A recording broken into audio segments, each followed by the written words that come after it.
Hi guys, I'm Urchik. I'm an experienced Adelamyth player. I'm currently F2P, but I'm playing already more than 60 days. A lot of people were asking me about some piece of advice, so I decided to make a video for all the newbies. How should you invest your resources right? How you should top up right if you want to become a whale and the most powerful player on the server. So, let's start our conversation. First of all, I would like to talk about Discord, our Discord server, Tick Discord, and you can join this server. There is a lot of valuable information here. For example, at the Notice tab, you can see devs posting the new patch info, some other valuable information. Also, at the Adela Talk tab, you can talk with a lot of other players like me, so you can ask also some piece of advice. There are more than 5,000 people on that server, so you will always get the answer. First of all, I would like to talk about newbie playing. When you first logged in and tried to play like a few days, 2-3 days. It will settle a lot of things for you, and you will understand better what I say. And after that, you will need to go to this Discord. So, as you see, devs are posting when a new server will be added. So, for example, new server was added at the 23rd of April. New players that started playing 24th and 25th are still on that server. So you should be careful and try to play the server from its starting, from the first day, in order not to lose time. Because, for example, if you started playing today on that server, you are 2 days behind of other people. You started a new account after playing a bit, and that account is you haven't wasted any time. So you are playing from the first day of the account. Then you should know about the tier list current and the current meta heroes. So I would like to show you some pictures that I already made in order not to lose time. Here is current tier list. I advise you not to pick C tier heroes even if you are a newbie. Start from B tier and then slowly go higher and higher. A tier is already good heroes. S and further heroes are heroes that can boost you a lot. But this tier list, is just shows some heroes, and some heroes are good only in synergy. In this game we have like ordinary heroes, elite and cores. They differ by their stats. So core heroes have the highest stats, and also they have constellation at 12 star. So you should pay attention to them and not use them as food. By food I mean when heroes need food to upgrade further. For example, you press awaken and you see that to make my Sen 9 star I need another Sen and also 6 star food and 2 5-star food. Any hero. Food is any hero.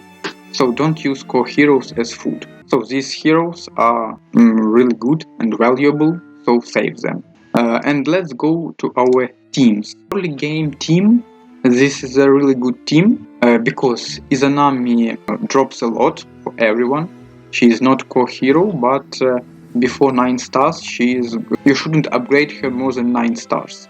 So 9 stars is max for her. Because she is not core, and core hero and any heroes that you are upgrading past 10 stars needs 9 star food. So you'll just food her later. Izanami is good, very good for the starting point. Gaia is a good hero and F2P friendly because she's a healer and she's given from the events each week a copy.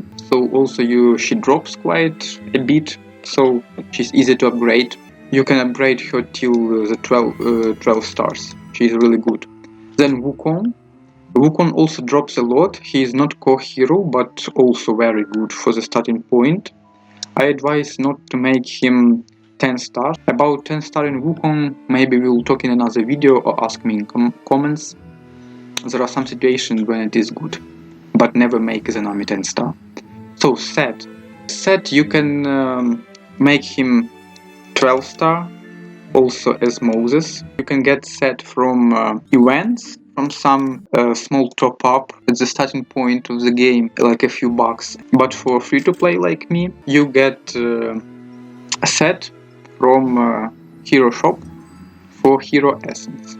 Where to get this Hero Essence, you can tick plus, go to the Tower of Rebirth, and as you see, when I rebirth heroes, I get this Hero Essence. So for example, now I will have 10 for each 3 star. So for the 4 star I will have already 25 of this dust. For the 5 star already 250. So 25 5 stars, and you will get your Moses or set. I recommend first going for set. He's cheaper, 4,000. But going for sacrificing is good on the 3rd week or end of the 2nd week of playing, because first 2 weeks you will need all the food, and after 2 weeks you will have a lot of spare 3 stars.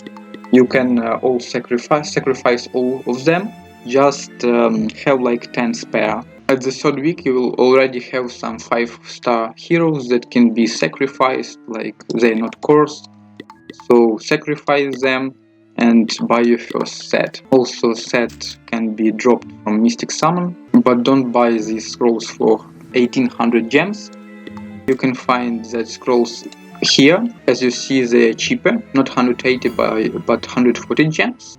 Also buy that arena tickets, they're really good. Also at the starting point you will need to buy advanced stones, but I have 110k, so I don't need them. Hero experience is always needed. Buying equipment is really bad. Too much gems, really costly. Don't do it also. Gold is a resource that is highly needed. So I talked to you a lot, and maybe you were a bit confused, but that is a really good starting point for the team. Gaia, F2P friendly, Zanami easy, Wukong easy, Sad a bit hard to get, you need to sacrifice heroes, and Moses is when you are at the 4th week of playing, when you already have some resources. Early game first team we have come through that team. That 3 heroes are really good, and they will stay with you, and these 2 heroes you will need to replace them in mid-game, late game. So another starting point team, if you were a bit lucky and got some fire heroes. As I said, Gaia is from F2P events. Gabriel, you found her or also bought her. No, I don't recommend buying Gabriel, better to buy set. If Gabriel dropped you from scrolls, 2 copies at least, you should go Gabriel, buying Gabriel instead of set. There is a decent fire team. I would say the team is OP, overpowered for the starting point and the mid-game, early mid-game. Really good team, because you can wipe everyone instead of a light and dark team. This team will serve you as a early and mid-game. You will win like almost everything, but it falls off in a late game. If you found a few copies of Gabriel, Solomon is easy to get, make him 9-star, then you will think if you need more. So Gaia, as I said, she is a very good healer. Wukong also easy to get. So you may ask me why Solomon, because he boosts Gabriel damage, they both apply burning, so they boost each other. So first synergy. So fire team, if you decided to go full fire, it is a decent team. You will win with that team early, mid game and even some late game, but it is quite hard to get. So if you're lucky enough to find that heroes, build them. So Gabriel and Solomon are in synergy. As you know, they both apply burning. Ares gives silence, Sanguinus gives taunt. Taunt is when the enemy can't use skills, and Moses is a CC, so he can stun an enemy. So good team, but quite hard to get. You need to be lucky to get Ares. And the last one is the best free-to-play team, because all these heroes can be attained F2P. This team is quite hard to get. For example, I was going for the team like 5-6 weeks, and finally I gathered all the heroes needed, and this team is really good. So Seth, as you know, he's a solo hitter. He can one-shot someone. Gaia is a healer. Moses is a CC, gives stun. Sanguinus gives taunt. And Ares is a decent tank and damage dealer. You can say that he was nerfed, but it's very important in this game to keep your team maximum at 2 elements, because you will have artifacts in the mid game that boost your HP a lot. For example, red artifact gives you 200k HP. You can boost 2 artifacts, so you will go for a light artifact and the earth one. If there was a water hero or fire hero instead Ares, you would have also to make fire or water artifact, and making 3 artifacts is much more difficult than 2. This team is the best for F2P, and as you see, I have that team: Moses, Seth, Gaia, Ares, Sam. And with that team I'm top 6 with for power as being F2P. Also I'm very high at tower. These 2, animal and hyperhood, are real whales, and I'm quite close to them. Only 20 stages out of them, because they use like not LD heroes. And my team is 3 LD heroes. LD heroes are much more powerful than the other elements. There are 2 elements that are more powerful than others: light and dark. I've told you about all the basic teams, how to start a new account properly, about Discord. I showed you core heroes list, also tier list, current. The first video I should end it, I don't want to make it too long. In the second video I will show you about all the locations. Thanks for attention.